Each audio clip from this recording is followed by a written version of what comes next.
Check that out, man. Mass transit, a sweet in the shape of roots. They say the shape of roots reflects the leaves, that nature without knowing it relies on symmetry, as though nature believes that function follows form to human eyes. I disagree, and follow Frank Lloyd Wright in arguing that form must follow function, as surely as regret will follow slight. We err pursuing body sculpting fashion. Tonight I rode a bus with some young dude with earrings and tattoos. God only knows all the disfigurations he'd endured, artistically putting on a show.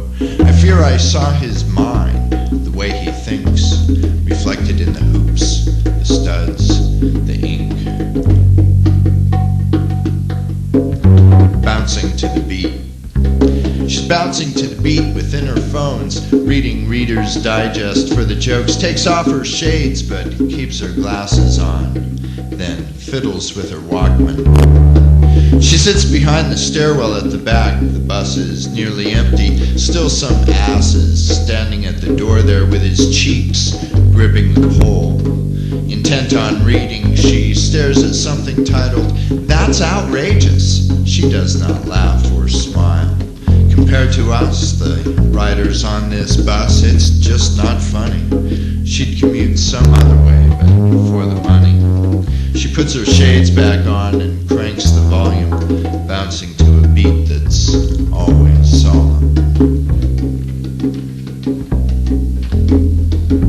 White dresses. Bridal gowns flock thrift store windows, worn but once then tossed, discarded. Emblems of love hung in gallows, trains derailed, veils disregarded. Someone else's wedding sorrows. Never will my dress be bartered, thinks a maiden flashing diamonds in bright sunlight that imparted levity on bridal omens. Not conceiving, journey started, always end. Why should demons of despair and doubt distract her when white dresses offer humans hope beyond what doubt can conquer?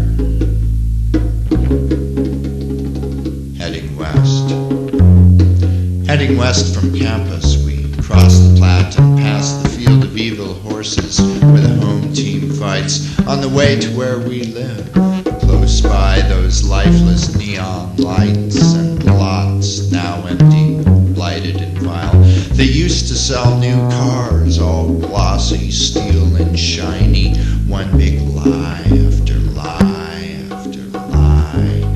And way before we finally reach the mountain's veil, there sits a grim reminder, more defunct than living. Symbols vie for your attention now. A church where sun and rust must vie with weeds and peeling paint for dominating current creeping evil called Family of Christ, so prominent behind the sporting veil. A Lutheran church that seems to lurk around the peoples who still live in Catholic neighborhoods, as if our Christian sorrow were a lie. Division and divisiveness, disdain and discontent so vile.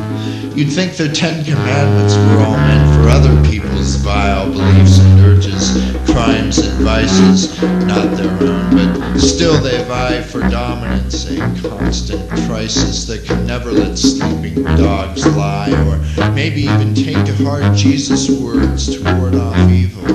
Love your God as if your father. Love your neighbor like you live with him or her as brother, sister. Even lift the church's veil. Read the Gospels, all of them.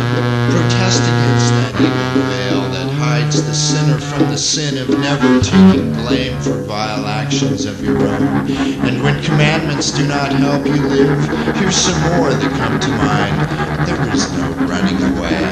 Don't lie. There's no such thing as casual sex. Don't lie and don't die stoned. That's evil.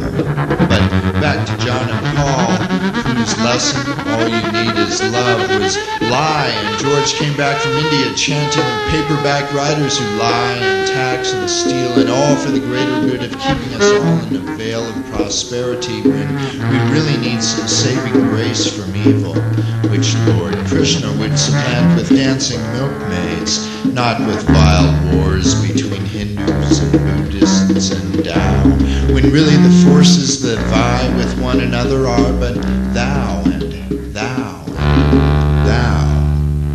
Why can't we live in three-part harmony, a love song that we all can sing and live in peace and tranquility? It's all wrapped up in one big lie that's built on greed, insanity, humanity that yearns to vie as if survival of the fittest of our species cannot veil monstrosities that lurk within our genes so fearfully fierce and vile that we just don't see the sin in killing earth for cause.